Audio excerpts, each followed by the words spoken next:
नमस्कार, आप सबका स्वागत है हमारे चैनल नेक्स्ट 9 न्यूज पर। मेरा नाम है दीपक गुप्ता। राजस्थान में सचिन पायलट को रोकने के लिए गहलोत के विधायकों ने पुरजोर कोशिश की और सबसे बड़ी गलती यह कर दी कि उन्होंने आनन फानन में अपना इस्तीफा सौंप दिया सीपी जोशी को। जी हां, सीपी जोशी के हाथ में वो इस्तीफे के पत्र हैं जो गहलोत के विधायकों ने सौंपे हैं।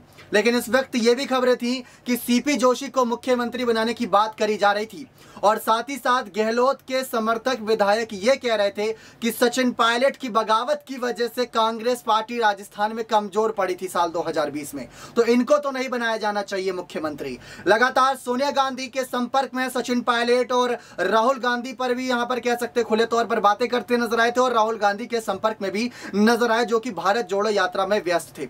लेकिन अब जानकारी बहुत बड़ी सामने आ रही है जहां पर खचरियावास जो कि नेता है उन्होंने साफ कहा कि वर्तमान में गहलोत के पास उतनी पावर नहीं जितनी सीपी जोशी के हाथ में ताकत देखने को मिल रही है। सीपी जोशी को जो इस्तीफे थमाए गए हैं अब उनके पाले में गेंद आ चुकी है। क्यों? क्योंकि आनन फानन में, हंसी मजाक में ही सही, विरोध में कहें, बगावत में कहें, जो इस्तीफे दिए गए उन पर अगर एक मोहर लगती है तो गहलोत की सरकार संकट में होगी। गहलोत पूरी तरीके से यहां पर फंसते नजर आएंगे। तो सीपी जोशी का एक फैसला भूचाल ला सकता है राजस्थान की राजनीति में। बड़ी खबर यहां पर यह सामने आई कि दिल्ली में जा रहे हैं आलाकमान से मुलाकात करने गहलोत, क्योंकि सियासी घटनाक्रम हुआ और यहां पर सोनिया गांधी का बुलावा आया है कि इन सब मामले पर सफाई देते नजर आए। उन्होंने साफ बातें भी कही थी कि इस पर हमारी पकड़ नहीं है, विधायक जो कर रहे हैं अपनी मर्जी से कर रहे हैं और 102 विधायकों में से ही कोई मुख्यमंत्री बने, ये यहां पर खाचरियावास ने साफ बातें रखी। लेकिन उन्होंने साथ ही साथ सीपी जोशी को लेकर ही बातें साफ रखी हुई हैं कि राजस्थान में जिस तरीके से 2008 में उनके साथ नाइंसाफी हुई थी, एक ही वोट से हारे थे, तो अब वक्त आ चुका है शायद उनको उनका हक मिलता नजर आए।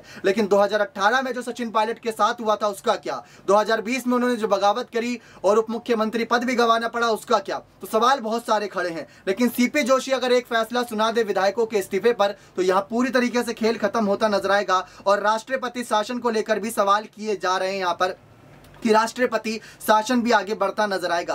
बीजेपी के नेता स्पीकर साथ ही साथ सीपी जोशी के अगले कदम का इंतजार कर रहे हैं जिसके बाद वो राजभवन का दरवाजा खटखटा सकते हैं। राजस्थान बीजेपी प्रदेश अध्यक्ष सतीश पूनिया कार्यक्रम में शामिल होने दिल्ली रवाना हो गए थे। हालांकि संभावना है कि राजस्थान की राजनीति पर वरिष्ठ नेताओं से चर्चा हो रही है और साथ ही साथ ये कहा गया कि जब सरकार के 90% विधायक और मंत्री पहले इस्तीफा दे चुके हैं, क्योंकि 102 विधायक कुल हैं और उसमें से अगर 90-92 ने इस्तीफा दिया जो कि 70 के पास भी आंकड़ा बताया जा रहा है, अगर उन्होंने इस्तीफा दिया है तो यहां पर सरकार गिरी चुकी है। राष्ट्रपति शासन लागू कर दो, विधानसभा भंग करने की घोषणा करनी चाहिए। उन्होंने आगे कहा कि बीजेपी पूरे हालात पर नजरें बनाए हुए हैं, बीजेपी भी बिछाद बिछाई हुई है। लेकिन सीपी जोशी के एक फैसले का इंतजार है कि अगर वो यहां पर फैसला दे देते हैं तो सरकार गिर भी सकती है, बन भी सकती है। देखना यही दिलचस्प होगा कि सीपी जोशी के नाम पर जिस तरीके से मोहर लगाने की देरी है, आलाकमान का आखिरी फैसला मुख्यमंत्री कुर्सी पर किसका जाएगा। कांग्रेस अध्यक्ष पद की रेस की रही बात तो वहां पर अभी तक सिर्फ 2 ही नामांकन हुए और गहलोत का अभी तक अता पता नहीं है कि वो आगे बढ़ेंगे भी इस पद के लिए या मुख्यमंत्री पद पर ही बने रहेंगे और आखिर कब तक बने रहेंगे। उम्र का भी एक तकाजा होता है, उसको भी ध्यान में रखना होगा कि उम्र के हिसाब से क्या वो मंत्री पद संभाले रखना चाहते हैं या आने वाले वक्त में उस पर भी कोई बड़ा फैसला देंगे। ये देखना बहुत दिलचस्प होगा अब राजस्थान की राजनीति में कि सीपी जोशी का एक बड़ा फैसला क्या होता है।